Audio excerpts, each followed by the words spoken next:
Karena gimana kalau kita ingin membuat atau mencari pemain-pemain bertalenta kalau tidak ada kompetisinya. Nah, itu yang pertama, kompetisi. Yang kedua, kita juga pasti concern. Perkembangan prestasi futsal tidak akan terlepas dari 3 hal. Pertama, pemainnya, pelatih, dan wasit.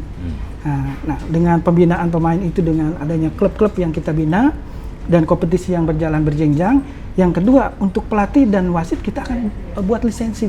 Salah satunya kita kan tadi programnya adalah bagi pelatih-pelatih yang belum berlisensi di klub-klub anggota kita, anggota AFK, maka kita akan berikan beasiswa buat mereka.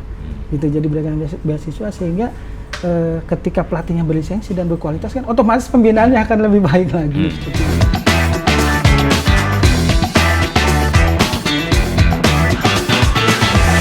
Bicara Bogor, tema kali ini agak spesial ya topiknya. Kalau biasanya bicara Bogor membahas soal politik, sosial, ekonomi, dan budaya. Sekarang kita akan membahas agak baru topiknya, itu soal olahraga. Di sebelah saya ada Ketua Asosiasi Futsal Kota Bogor terpilih, yaitu Bapak Ibrahim Fajri. Selamat datang Pak. Assalamualaikum. Waalaikumsalam. Salam kenalkan. Gimana, sehat Pak? Sehat, alhamdulillah. Ya, cuaca hujan gini Pak ya. Iya. Ya, mungkin saya mau tahu nih riwayat Bapak selain sekarang kan Ketua Futsal Kota Bogor, mungkin saya itu Bapak sebagai apa gitu mungkin di karir? Baik, terima kasih Kang. Jadi pada dasarnya saya basicnya adalah seorang dosen Kang. Seorang dosen di Fakultas Hukum Universitas Ibnu Khalil Bogor.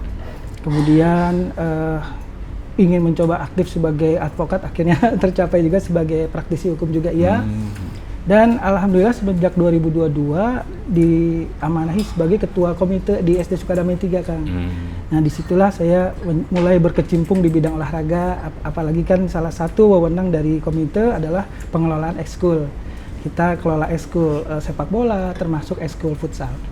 Nah, dari situlah saya berkenalan dengan dunia olahraga. Ya, mungkin bisa dijelaskan kronologi kenapa tertarik untuk memimpin futsal Kota Bogor dan alasannya apa? Iya, sebetulnya karena berangkat dari tadi ya perkenalan saya dengan dunia olahraga dan ternyata sangat enjoy gitu, sangat menikmati dunia olahraga. Kemudian banyak bergaul dengan terutama para klub-klub akademi futsal di Kota Bogor dan ternyata di antara mereka kebanyakan ingin agar adanya pembenahan terutama di futsal Kota Bogor yang tidak kalah sebetulnya potensinya luar biasa. Iya, betul. Euforia futsal itu bahkan didominasi ekskul di Kota Bogor ya futsal itu yang salah satu yang terbesar. Nah, oleh karena itu banyak yang menyayangkan kalau dengan potensi sebesar ini kenapa tidak kita garap secara serius, kemudian dibenahi yang mungkin belum mencapai target di waktu-waktu sebelumnya. Ya, dari situ. Saya sepakat Pak soal potensi futsal Kota Bogor itu nggak kalah dibandingkan dengan Bandung, Jakarta, Surabaya ya. Karena banyak sekali kan turnamen futsal gitu kan. Dan juga dari di sekolah juga sudah banyak itu anak-anak mungkin ketika jam istirahat mereka bermain bola di lapangan sekolah gitu kan. Dan juga ada 2 orang pemain futsal Kota Bogor yang kemarin ikut mau bawa juara timnas Indonesia, juara Piala Futsal Asia Tenggara. Bahkan salah satunya adalah kaptennya Iqbal Iskandar, dia kapten, dan satu lagi adalah Ferry Ardiansyah. Mungkin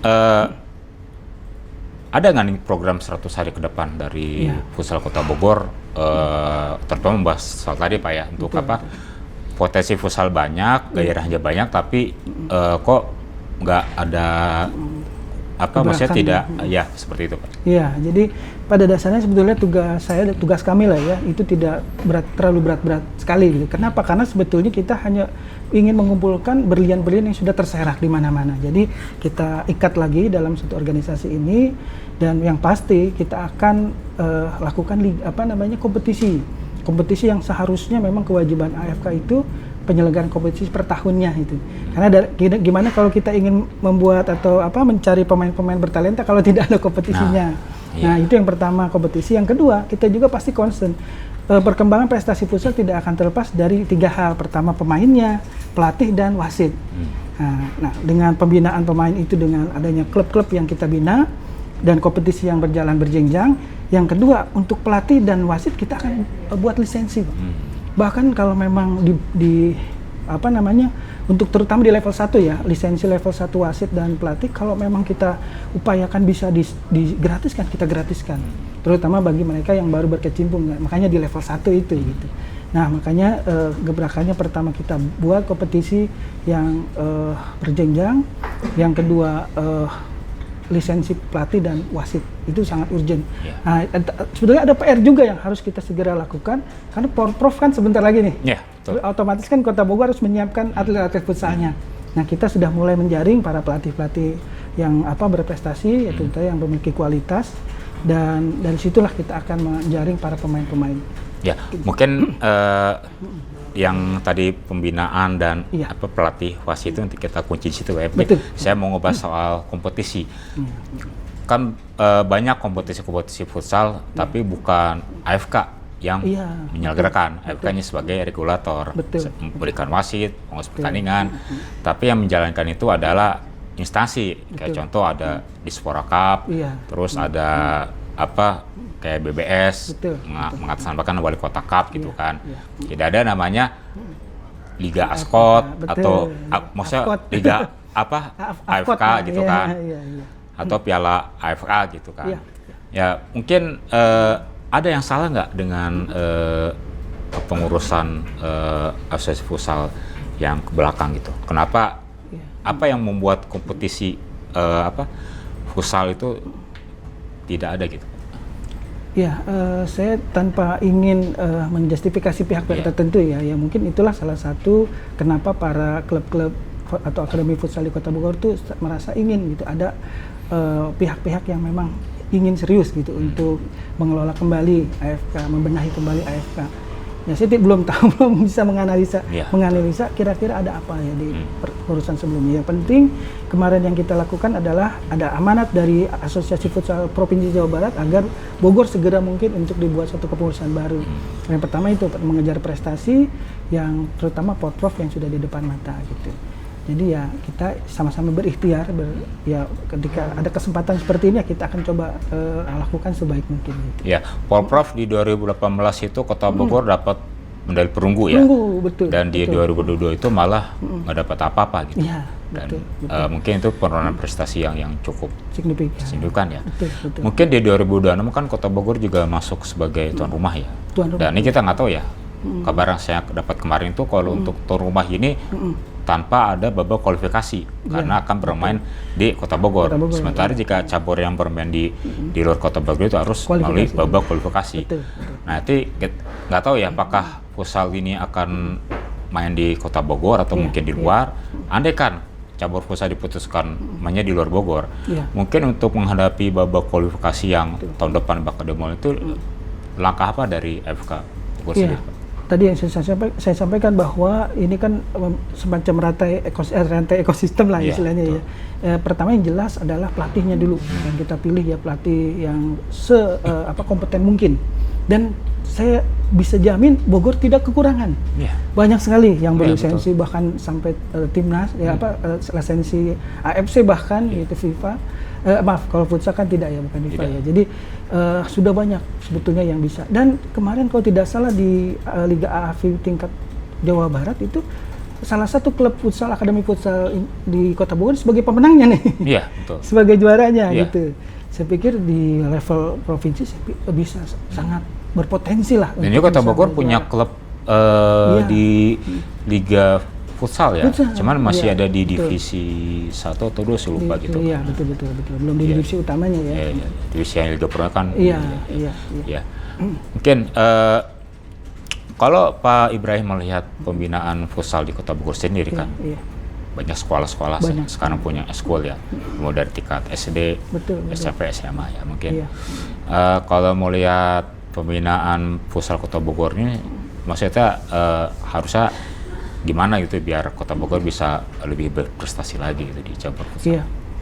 Ya sebetulnya potensi tadi sudah banyak. Bahkan yang klub sudah terverifikasi kemarin sebagai voters kan 17. Nah setelah saya terpilih ini beberapa kali saya dihubungi oleh klub-klub lain yang belum terverifikasi. Bahkan sampai 10 bahkan sampai 15 klub yang berminat untuk memverifikasikan dirinya ke AFK. Dan nah itu saya pikir sebuah potensi yang memang sudah ada dan kelihatannya sudah bergerak sendiri begitu ya sebelumnya gitu. Tinggal dikomandani itu. Tinggal istilahnya bukan ditertibkan ya. Maksud saya diakomodasi ya, sekaligus juga dikoordinir, Pak. Nah, itu pertama itu. Jadi ada kesatuan, terutama regulasi kita akan kuatkan dulu. Kenapa? Karena memang salah satu kendala ketika terjadinya banyak klub-klub futsal itu tidak terlepas ada oknum-oknum yang saling mengambil pemainnya itu. Nah, itu yang sebenarnya menjadikan persaingan tidak sehat di antara para klub. Jadi ketika ini tiba-tiba diiming-iming sesuatu, pemain yang di klub satu dengan yang keduanya diminta gitu. Nah, itu kita regulasinya, aturan mainnya kita buatkan dulu supaya tertib dan persaingan berjalan sportif. Asal kitanya bisa, saya pikir para klub juga akan lebih semangat gitu dalam melakukan pembinaan. Jadi regulasi, aturan mainnya kita benahi, kemudian jangan lupa juga kita kasih punishment dan tentu saja awardnya. Kita kasih tentu saja ya istilahnya stimulasi lah supaya mereka pun akan semangat gitu. Salah satunya kita kan tadi programnya adalah bagi pelatih-pelatih yang belum berlisensi di klub-klub anggota AFK, maka kita akan berikan beasiswa buat mereka. Gitu, jadi berikan beasiswa sehingga ketika pelatihnya berlisensi dan berkualitas kan otomatis pembinaannya akan lebih baik lagi seperti itu. Apa sudah tahu mungkin total pelatih Kota Bogor yang udah punya lisensi berapa, yang belum berapa mungkin? Baru kemarin waktu pas setelah milih AFK kita lakukan pendataan, memang belum selesai sampai hari ini. Dan itu ternyata banyak yang belum berlisensi. Banyak yang sangat berlisensi, terutama mereka yang muda-muda ya. Ya, ini kan juga jadi mungkin di semua daerah ya kendalanya selain tadi pembinaan, terus juga ketiadaan kompetisi yang dilakukan oleh asosiasi futsal di masing-masing daerah. Dan juga adalah pelatih yang berlisensi karena ini mungkin bukan hanya di futsal tapi di sepak bola juga banyak ya. Dan ini kan juga menjadi permasalahan tersendiri apabila pelatih-pelatih lama misalkan untuk pensiun kan, kemudian ada regenerasi mandek karena pelatih yang harusnya muncul ke atas ini mereka terbentur oleh regulasi karena nggak ada lisensi gitu. Oke, mungkin kalau Pak Ibrahim melihat dua pemain Kota Bogor di timnas, ada Iqbal dan Ferry gitu ya. Sebenarnya pemain Kota Bogor juga bisa bersaing gitu di tingkat nasional ya. Mungkin kendalanya itu adalah kurangnya kompetisi gitu kan. Kompetisi. Bahkan dua pemain ini kan mereka untuk bisa lebih dikenal kan harus main di luar Bogor gitu kan. Iya, sampai akhirnya bisa dikenal gitu kan. Mungkin ada ini nggak mungkin supaya Kota Bogor bisa memproduksi Iqbal dan Ferry yang berkualitas gimana Pak? Iya, betul. Tadi tidak terlepas tadi ya dengan stakeholder futsal ya, kita melisensikan pelatih, betul otomatis lah ya. Kemudian kompetisinya kita jalani lagi secara profesional dan berjenjang. Jadi berjenjang itu dari kala grassroots, dari anak di bawah umur, istilahnya dari yang usia dini maksud saya ya, usia dini kita bina dan ternyata kan luar biasa. Dari tadi aja sebagai cerminan di BBS tadi Wali Kota Cup itu dari seluruh peserta sekitar 170 peserta, 110 sekian itu dari grassroots, dari SD. Jadi pendidikan dasar. Nah, kemudian baru SMP dan SMA gitu. Dan itu kan luar biasa, sebenarnya potensi juga sebetulnya ya, banyak sekali lah jejaring calon-calon pemain baik gitu. Nah, itu. Jadi kalau kita sudah baguskan kompetisinya, regulasinya juga kita sudah benahi, dan saya yakin suatu saat kita akan mendapatkan pemain-pemain yang luar biasa. Ya, kalau bicara soal pembinaan, kalau di sepak bola kan ada namanya filosofi Villanesia ya. Villanesia. Nah, kalau di futsal sendiri ada nggak seperti itu Pak? Mirip seperti itu ada. Mirip ada. Iya, ya karena memang pada dasarnya kan agak-agak similar, agak mirip antara sepak bola dengan futsal. Memang ada beberapa regulasi yang berbeda gitu. Tapi memang filosofinya sama sih. Sama. Iya, filosofinya sama. Ya, gimana kita membina itu kan ya ada istilahnya strategi tertentu gitu, strategi khusus. Dan ya kita akan terus dalami ini Kang. Dalam 100 hari pertama ini kita concern yang mana yang harus kita tambal sebagai kekurangan, yang mana yang kita harus kembangkan terus-menerus. Berarti 100 hari pertama ini adalah tadi soal pembinaan, terus lisensi wasit, pelatih juga termasuk, dan kompetisi. Dan kompetisi 100 hari. Bahkan Januari itu kita sudah mulai akan laksanakan lisensi pelatih dan wasit. Oh, itu ada lisensi apa aja mungkin tahapan kalau wasit? Kalau wasit itu kan haknya, wewenangnya AFK adalah level 1 kan? Level 1? Level dari awal. Dari awal? Dari awal, jadi nanti meningkat level 2 di tingkat provinsi. Gitu. Jadi kita paling tidak menjaring dulu wasit-wasit yang berpotensi untuk kita jadikan sebagai wasit profesional berjenjang. Kalau pelatih sendiri ada levelnya? Sama? Level 1, 2, 3 gitu? Sampai tingkat internasional. Oh. Kalau internasional itu apa namanya? Federasinya di internasional? Federasi Futsal Internasional. Ada pokoknya? Ya ada. Kalau kita kan di pusatnya FFI namanya. Iya, Federasi Futsal Indonesia. Ya, baru ke bawah AFP, Provinsi AFK. Gitu, ya, selain tadi Iqbal dan Ferry, ada lagi pemain Bogor tapi asal kabupaten ya. Mungkin udah kenal lah, Bang Bayu Saptaji. Bahkan udah bisa tembus main di luar negeri gitu kan. Betul, mungkin mental seperti apa yang harus dimiliki oleh pemain, terutama pemain muda Kota Bogor supaya mereka ini bisa nembus di level luar negeri itu. Iya, yang penting betul ya bahwa kita itu sebagai manusia kan pasti akan diberikan kelebihan gitu ya. Dan intinya adalah penyadaran kepada setiap binaan-binaan kita, terutama di insan futsal. Mereka punya potensi yang tidak kalah dengan negara lain lah, istilahnya seperti itu. Dan sejarah juga sudah membuktikan ya saat ini pun bisa seperti itu gitu. Ya, dan kelihatan sih sekarang prestasi kan sudah mulai dipanen ya. Kemarin ya AFF di putra, mudah-mudahan dia ke depan di putri ini kita memang ditargetkan juga putrinya nih Kang. Nah, ini yang mau saya bahas juga Pak, untuk pembinaan sepak bola putri gimana? Kan udah mulai banyak tuh. Betul. Apalagi kompetisi futsal putri juga sudah ada gitu kan. Dan untuk di Kota Bogor sendiri untuk pembinaan sepak bola futsal di putri ini bakal gimana gitu? Iya, itu bahkan sampai dalam struktur kepengurusan itu ada khusus. Jadi benar-benar pembinaan kompetisi futsal putri itu khusus ya, dan makanya setiap klub sekarang harus diwajibkan untuk juga menyediakan pembinaan putrinya gitu. Kalau di Sukademi 3 sendiri ada? Sampai ini kita belum bisa memisahkan ya. Jadi hanya beberapa, masih belum banyak. Oh, tapi ada yang ikut jadi ini. kita satukan. Betul. Mungkin itu concern juga sih ke depan. Gitu. Mungkin gimana nanti proses untuk pembinaan sepak bola futsal putrinya bakal seperti apa gitu? Ya, jadi beriringan kan. Tidak kita beda-bedakan ya, bahwa tadi pembinaan kompetisi itu pun termasuk putrinya gitu.